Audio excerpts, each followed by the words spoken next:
And this hole right here, what we got going on here, we're going to go one-on-one. John Daly versus me, sort of. And I'm going to take as many takes as it takes me to actually look good. But, you know, you playing Clinton golf? Yeah, that's what I'm going to do, just for this hole alone. You ready for one-on-one? I'm ready for one-on-one, brother. Let's do this. All right.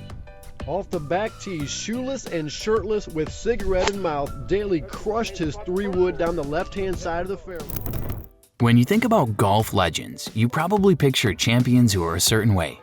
We think of perfectly pressed shirts, calm nerves, and swings so practiced they look like they were built by a machine. It's a world of precision, focus, and control. But you see, every once in a while a force of nature comes along that blows all those ideas to pieces. It's amazing. Wherever I go, wherever I set course records or whatever, I would be barefooted, drunk, playing golf, making every 20-footer I looked at. I used to be able to shoot pool really good when I had a great buzz going. But if you get me sober and play pool, I wouldn't make a ball. A player with so much raw, God-given talent that it makes your jaw drop, but who is also followed by a storm of chaos and questions. Passed out, and they said they had to pump my stomach and all this, that I was out, that I was dead for over 9 seconds or something. That you were dead for over 9 seconds? 8 or 9 seconds. They had to revive me, and they said my blood alcohol level was almost to 4, 3.7 or 3.6. It was just... This is the story of arguably the greatest golfer who ever wasted his talent. A man who could have, and maybe should have, won a dozen major championships, but who ended his PGA Tour career with just 5 wins, 2 of them being majors. The thing is, his story isn't just about golf. It's about a wild ride of unbelievable highs and crushing lows. What really brings up a lot of questions is how someone so gifted could leave so many trophies on the table. So let's dive into the crazy, unforgettable, and often heartbreaking story of the one and only John Daly. To understand John Daly, you have to start at the beginning of his legend. And it's crazy to think that it all began at the 1991 PGA Championship at a super tough course called Crooked Stick. You won't believe how this story even starts. John Daly wasn't even supposed to be there. He was the 9th alternate, which is like being the last person on the waiting list. The chances of him getting to play were almost 0. But then, player after player dropped out. What was really going on behind the scenes was a mad scramble after the last one. Nick Price had to leave because his wife was having a baby. Daly, who was just a rookie nobody had ever heard of, got the call late the night before the tournament started. He didn't have time to fly, so he jumped in his car and drove all night to get to the golf course in Indiana. He arrived exhausted, having never even seen this incredibly difficult course before. All the pros had spent days practicing, learning every little bump and slope. Daly had 0 practice rounds. He didn't even have a caddy lined up. Nick Price felt bad for him and let Daly use his caddy, a guy named Jeff Squeaky Medlin. No one expected anything from him. Most people probably thought he'd shoot an 85 and go home. But then something magical happened.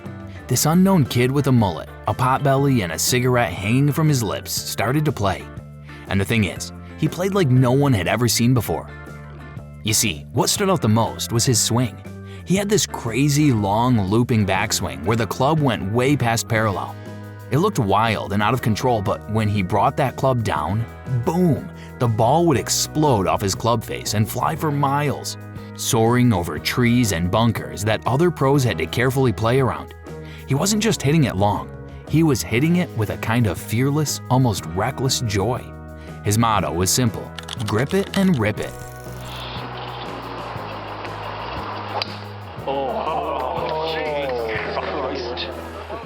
The crowds went absolutely wild. Here was this regular guy who looked like he belonged at a bowling alley, not a fancy golf championship. And he was crushing the ball farther than anyone. And he wasn't just a big hitter. He had an amazing touch with his short game, hitting soft, delicate shots around the green. Round after round, he stayed at the top of the leaderboard. Everyone kept waiting for him to fall apart. Surely this nobody couldn't keep this up, right? Wrong. He went out on Sunday, the final day, with the whole world watching, and he never flinched. He won the whole thing, his very first PGA Tour win, a major championship in the most unbelievable way possible. John Daly, the 9th alternate, was a PGA champion. A legend was born overnight. You know, that's the only time I don't. And I turn down a lot of people when I'm playing slots. That's my time, and hopefully they're there to gamble. Hopefully win some money. I go there to get away from the world. And So that's the only place that I probably will. And unless my mouth's full with food, I might say, hang on, wait till I get done. Yeah. Whatever, but anytime other, it's no problem. After that shocking win, everyone knew John Daly could hit a golf ball a country mile. But you see, behind the scenes, there was so much more to his talent than just raw power. What really brings up a lot of questions for golf experts is how he could have that kind of brute force and, at the same time, some of the softest hands in the game. It was a combination that almost didn't make sense. Let's talk about that swing again. His backswing was so long it looked like it defied the laws of physics. The thing many in golf history try to do is create a short, repeatable swing. Daly did the opposite. Most coaches would tell you never to swing like that it's too hard to control. But for Daly, it was natural. It was how he created incredible amounts of clubhead speed, leading to those booming drives. He had a natural rhythm and timing that allowed him to bring that club back to the ball with amazing power. And when he was on, surprising accuracy. The thing is, this wasn't something he learned from a book. It was a gift. It was raw athletic ability that you just can't teach. He could do things with a golf club that other, more polished players could only dream of. But here's the part that many people missed while watching his giant drives. He had an artist's touch around the greens. What was really going on was that John Daly had incredible feel in his hands. He could hit the most delicate little chip shots, make the ball stop on a dime, and had a great putting stroke. That is what made his talent so special and so frustrating. He had all the tools. He had the power to overpower any golf course in the world, and he had the soft touch needed to score low. He was the complete package, a golfing unicorn. And just to prove that his first major win wasn't a one-time fluke, you won't believe what he did a few years later. In 1995, he won the Open Championship, the oldest and most prestigious golf tournament in the world. And he did it at St. Andrews in Scotland, the home of golf. When you think about golf legends, winning there is like a musician playing a perfect concert at Carnegie Hall. It means you are the real deal. He got into a tense playoff with an Italian golfer named Constantino Rocca. On the final hole of the playoff, Rocca was in a terrible spot, but hit an amazing shot onto the green. The pressure was all on Daly, and what did he do? He calmly two-putted for the win, hoisting the famous claret jug. This victory proved it. John Daly wasn't just a long drive circus act.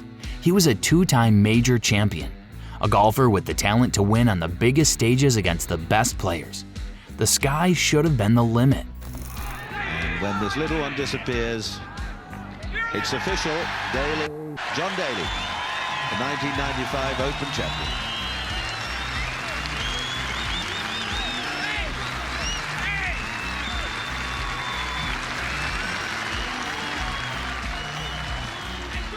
You're a fan of four-hole playoffs? I am now, but I hope that if it ever happens like this again, I was that close to having a heart attack, so I don't need that anymore. So here you have a guy with 2 major championships before the age of 30, with a talent that comes around once in a generation. He should have been on the path to becoming one of the all-time greats, right up there with names like Palmer and Watson. But you see, behind the scenes there was a darker story unfolding. It's really strange, but at the same time his golf career was taking off, his personal life was often spinning out of control. The biggest demon, as John has openly admitted many times, was alcohol. The thing is, his relationship with drinking was deeply tied to his life on tour. He would sometimes play tournaments while hungover, or even while drinking during the round. This wasn't a secret, it was part of his public image. But what was really going on was that this habit was wrecking his ability to be consistent. Golf at the highest level demands incredible focus and physical well-being. Playing through the effects of alcohol made it impossible for him to compete week in and week out. It led to emotional outbursts on the course, poor decision-making, and eventually multiple suspensions from the PGA Tour and trips to rehab. Each time, fans hoped he would come back focused and ready to fulfill his potential. But the cycle often repeated. I just stuck it out with golf and fortunate enough to play for the University of Arkansas. We had a really good team. We were consistent. We didn't win a lot, but we were finished, a lot in the top 5s. It was a hell of an experience. I loved it. Loved the University of Arkansas. And you won't believe what else was going on. On top of the drinking, Daly had a massive gambling problem. This wasn't just a few friendly bets. This was a serious addiction that cost him a fortune. In his own book, he estimated that he gambled away between $50 and $60 million in his life. It's crazy to think that someone could lose that much money. Think about the pressure that puts on a person. Instead of playing golf for the love of the game or the glory of winning, he was often playing because he desperately needed the money to pay off huge gambling debts. That kind of pressure can crush even the strongest mind. What brings up a lot of questions is how he could even function, let alone play professional golf, with that kind of financial stress hanging over his head every single day. Then there was his health. Daly was famous for his diet of fast food, countless Diet Cokes, and his chain-smoking habit right on the golf course. He also struggled with his weight for most of his career. The thing is, being a professional golfer is being a professional athlete. While Daly had natural talent, his lifestyle choices meant he wasn't treating his body like a high-performance machine. This likely led to injuries and a lack of stamina, especially as he got older. While other golfers were in the gym, Daly was living a rock and roll lifestyle, and eventually that catches up with you. JD, what's the best way to nurse a hangover there? Drink the same shit you drank the night before. Is that what that's for right there? But I don't have any good boy vodka, which is the best, but so I stuck with this. All of this chaos often spilled onto the golf course in ugly ways. There were famous meltdowns like the Bay Hill tournament where, after hitting multiple shots into the water on one hole, he just kept hitting them in, ending up with a score of 18 on that single par 5 hole. There were times he would just walk off the course in the middle of a round out of frustration. These moments showed a player who was not in control, a man whose internal battles were becoming too much to handle, wasting his incredible gift in front of the entire world. Now, it's really strange, but after hearing about all that chaos and self-destruction, you would think fans would have turned their backs on him. But they didn't. In fact, John Daly remains one of the most beloved golfers of all time. So what's really going on there? Why do people have such a soft spot for this guy who, by his own admission, threw away so much of his talent? The easiest way to understand how big he was with the fans comes down to one simple word: real. In a sport where the thing many in golf history try to be is a polished, corporate, media-trained athlete who often seems afraid to say the wrong thing, Daly was a breath of fresh, unfiltered air. He was completely, unapologetically himself. He wore crazy, colorful pants when everyone else was wearing khaki. He smoked cigarettes while walking down the fairway. He was open and honest about his struggles with drinking, gambling, and his messy personal life.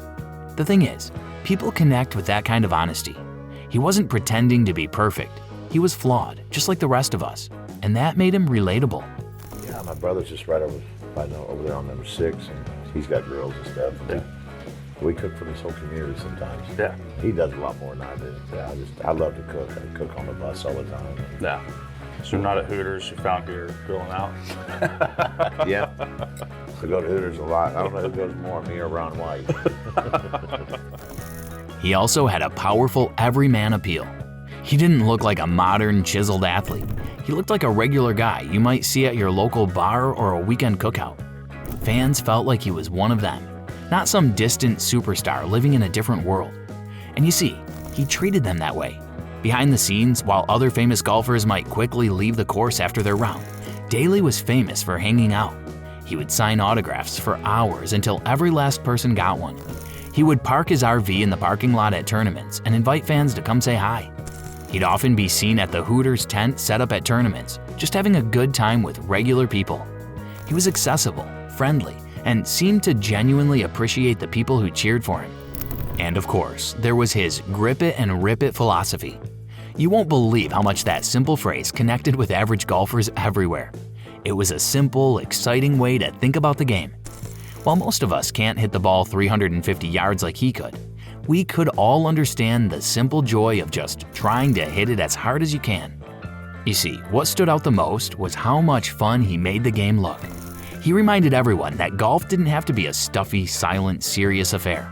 It could be loud, it could be fun, and it could be played by a guy with a mullet and a heart of gold.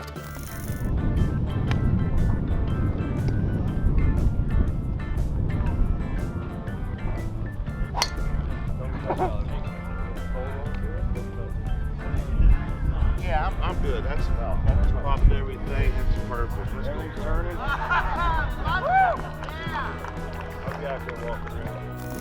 What is his final legacy in the world of golf? The thing is, it's complicated. There's no easy answer. On one hand, you have the numbers. 5 PGA Tour wins, including 2 major championships. You know, most professional golfers would give anything for that kind of career.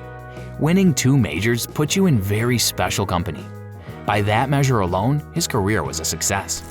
But what was really going on? And what will always be the biggest question about John Daly is the ghost of what could have been.